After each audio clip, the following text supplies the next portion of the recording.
Chapter 1, Part 1 of The Water Babies.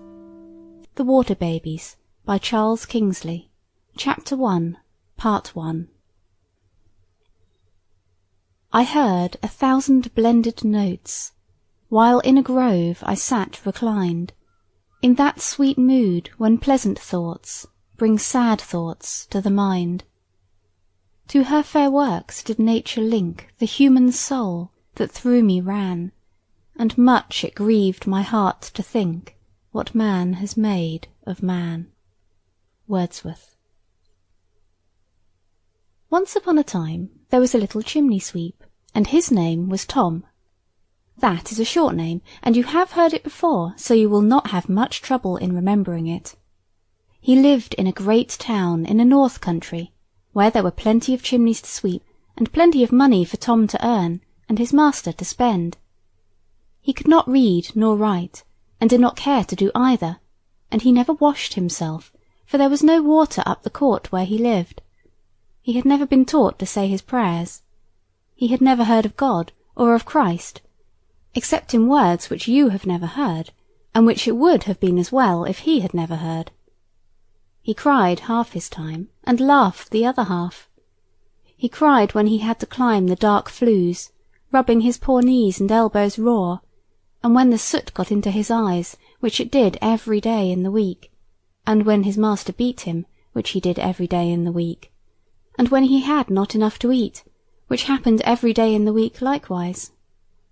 And he laughed the other half of the day, when he was tossing halfpennies with the other boys, or playing leap-frog over the posts, or bowling stones at the horses' legs as they trotted by, which last was excellent fun, when there was a wall at hand behind which to hide.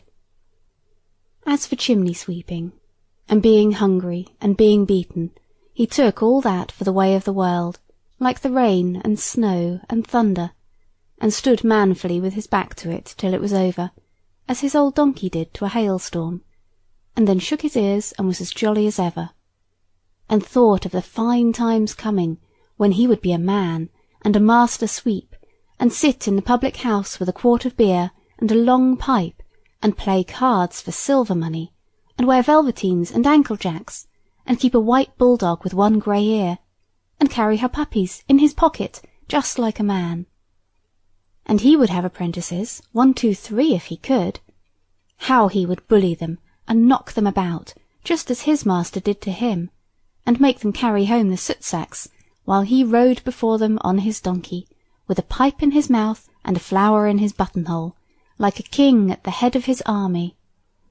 Yes, there were good times coming, and, when his master let him have a pull at the leavings of his beer, Tom was the jolliest boy in the whole town. One day a smart little groom rode into the court where Tom lived. Tom was just hiding behind a wall to heave half a brick at his horse's legs, as is the custom of that country when they welcome strangers, but the groom saw him, and hallooed to him to know where Mr. Grimes the chimney-sweep lived. Now, Mr. Grimes was Tom's own master, and Tom was a good man of business and always civil to customers, so he put the half-brick down quietly behind the wall, and proceeded to take orders. Mr. Grimes was to come up next morning to Sir John Harthover's, at the place, for his old chimney-sweep was gone to prison, and the chimneys wanted sweeping. And so he rode away, not giving Tom time to ask what the sweep had gone to prison for, which was a matter of interest to Tom, as he had been in prison once or twice himself. Moreover, the groom looked so very neat and clean, with his drab gaiters, drab breeches, drab jacket, snow-white tie with a smart pin in it, and clean round ruddy face, that Tom was offended and disgusted at his appearance, and considered him a stuck-up fellow, who gave himself airs because he wore smart clothes, and other people paid for them. Sample complete. Ready to continue?